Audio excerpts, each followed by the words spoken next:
Hi guys, and welcome back to another video. Today it's a proud moment. I'm actually doing another collaboration with Missquietgirl.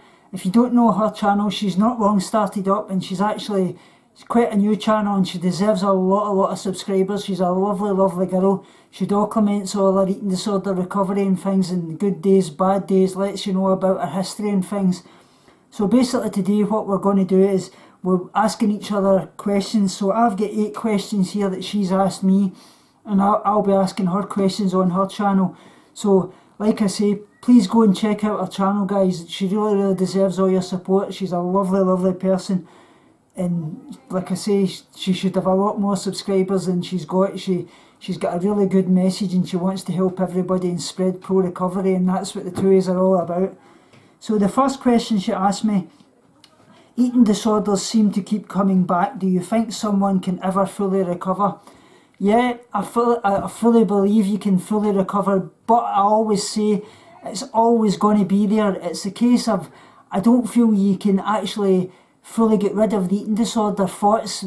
They're always there, and it's just a case of that voice not shouting at you and it was just sitting there screaming at you as being a passenger. I think it's a lot different from, say, people that's got alcohol addiction or drug addiction, because they can just stop having food, stop having alcohol or stop having drugs. But with an eating disorder, it's very much different. We've got to basically, day in, day out, live with the demon that's basically is our eating disorder, and that is food. It's about you getting a good relationship with food. So somebody with alcohol addiction or drug addiction, they can just stay off the drugs and the alcohol, but with us, we've got to basically face that demon day in, day out, because that's what we need to stay alive. So our demon's also our best friend. What kills us actually is the thing that we need to stay alive to get us better, and that's food.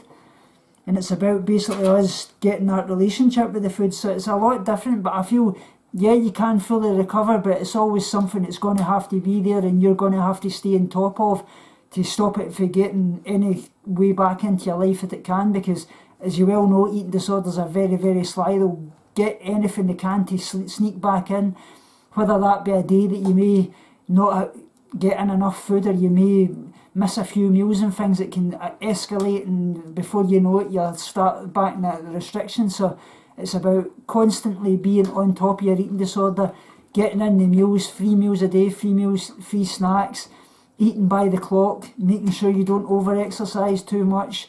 Everything's a daily battle, but it's something you've got to stay on top of, and you can fully recover. So yes, definitely. Number 2, I feel that overall governments do not help enough with funding for eating disorder recovery and education.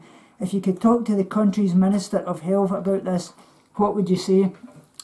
Well, I actually have spoken to the country's leading health minister. I've actually spoken to Nicola Sturgeon at the Scottish Parliament and things about eating disorder. I basically said that I didn't feel there was enough funding for eating disorders, because in this country, especially in the UK, we hardly have any eating disorder specialist units. There is basically only the Priory and one which is in Glasgow, and one in Aberdeen, and they're only like 5 beds, and even then it's national NHS funding you've got to get there, and it's a postcode lottery. It depends if your local surgery and things can get you the funding, and it's really difficult. And basically we're all sent to psychiatric units, which basically they just send you in there to fatten you up rather than dealing with the mental issues, which actually is the eating disorder problem. A lot of people actually don't realise that. They think all eating disorders are about food and things. It's not about that. It's about dealing with the mental issues and that could trigger something in your life, whether it be like my situation, like losing a loved one. Maybe you've been bullied in the past, something bad, traumatic's happened in your life, and that just triggers it. It's the genetic thing, and that's what it's all about, and something in your life just triggers that. So I would, like I say, I would really like them to do a lot more funding for actual specialist units, an actual hospital, rather than a 3 or 4 bed ward like they have in certain places, because this is what we really need, because eating disorders are rife and they're growing by the day, and there's people out there that's not coming forward because they're scared of the stigma and things, and they don't come forward until it's too late. And like I say, there's just not the beds in the specialist units, and that's what we really need. more obviously specialists in the community to help people in the community, and more beds in an actual specialised eating disorder unit rather than just a couple of beds in a hospital. So that would be what I'd say, and that's what I've told them before. Number 3, is it normal if I sometimes wish I was back at my worst, sickest or darkest part of the anorexia? Well, first I would say about that, you've really got to look at why you would really want to be back at your worst in your eating disorder. What's going on in your life right at this moment in time that's making you want to do that? You really need to look at those issues and ask yourself why. Is there something triggering in your life at the moment? Is there something you're not happy with? Have you got stresses in your life that's making you feel that way? Because a lot of people do feel like that in recovery, because that's you feel as if you lose your eating disorder, you lose your identity. But that's far from the truth, as you well know. You'll never have the life you live and love the life that you have until you actually choose recovery. You lose so much with an eating disorder. You lose your friends, your family, you isolate yourself, you stop doing the things you love, your hobbies, you become depressed, your brain gets starved because you lack of nutrients, and you just basically escalate from there. It's not until you actually start nourishing your body with the good food and things that you start to realise how much you love life. And recovery is like being born again. That's what it is. It really, really is. So I would say it isn't unnatural for people to feel that way, but if you do feel that way, you've really got to address why you're feeling that way and what in your life is causing that to make you to feel that way. Look at those issues, and once you write them down, start a journal or anything. Just document how you're feeling each day, and then that might give you an idea of what's going on in your life that's making you feel this way. So I hope that answers that question. That is a really, really good one. What do you think of inpatient treatment, and would you recommend it? Well, like I said, the question a wee while ago there, really I feel that eating disorder inpatient treatment is obviously necessary because it saves your life, but I would say the real issue is that they actually don't know much about eating disorders, and especially in this country, like I say, you're sent into a psychiatric unit and basically you're just sent in there to be fattened up, and they don't have any idea about the actual mental aspect of eating disorders.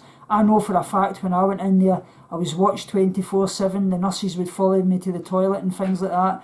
I had meal supervision. I wasn't allowed to move off my bed. I was basically wheeled from the bedroom to the dining room.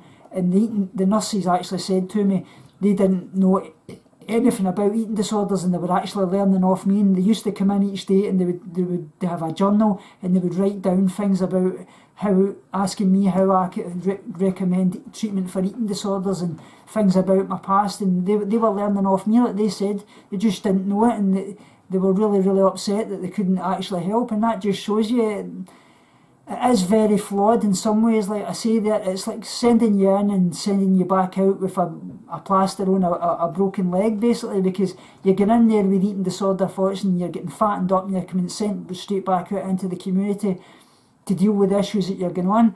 Luckily enough, I've got a great community support team who really, really helped me, and they've saved my life, my nurse Gina Stevens and things, which a lot of people don't have.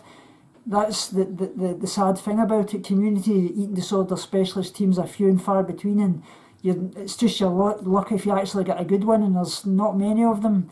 So thanks very much for that. It was a really, really good one. If someone tells you they have an eating disorder but they ask you not to tell anyone, what should you do? That is a really difficult one. What I'd say is keep your trust in them. Let them know that they can fully trust you. But please urge them to speak to somebody. Even go online. You can go on anonymously, speak to people like Be Eat in the UK, Men and Boys Eating Disorder Service that I actually volunteer with. Sorry, I couldn't get that word out there. You can go online and speak to them. There's plenty of other eating disorder charities all over the world that you can go on anonymously and speak to and just basically get some help and things. But really urge them to speak to whoever they can trust. If that happens to be you, but like I say, get them to go to the doctor. Please do that. You've really got to put their trust in them. You've got to let them know that they can trust you, but also you've got to make sure that they get help, because it could be that their life's in the line, and that's the very sad thing about it. Eating disorders have the highest stigma, highest mortality rate as well in the whole mental illness. So you know what they're like. You've really got to get early detection to get full recovery, and there's many damages can be done to the body with obviously starvation. The muscle, which is obviously your heart and things, you can obviously lose muscle. It can cause you to have a heart attack. Obviously, if they're binging and purging, things like potassium levels drop, which can actually, that's the electrolytes that control your heart, can cause you to have a heart attack and things. So it's really dangerous. But I would say, let them know that they can trust you, but make sure that they reach out and get the help they can. What words of wisdom do you have for people struggling with ED? Well, basically what I would say is eating disorders are not a choice. Recovery is a choice, but obviously as well, find that you're not always in the place to choose recovery if you're really starved and ill, but recovery is possible. You'll never live the life you love and love the life you live until you choose recovery. And it's like, I've actually wrote down some quotes actually for that question. I have said you have to get to the point where you love your body and yourself enough to take care of it, and that's very true. Recovery is like learning how to walk. There's nothing wrong with falling down as long as you get back up again. Well, that's another one that I really love. You may be in a tough time, but that setback is simply setting you up for a greater comeback. And I've wrote a wee poem that I think is really reflective of eating disorder recovery. Positive warrior inside of me knows a smile can stop the rain, and love and laughter is pure medicine. It's the soul's way to heal the pain. The positive warrior inside of me will learn to stand from a fall and walk with my head held high, and to try to give the world my all.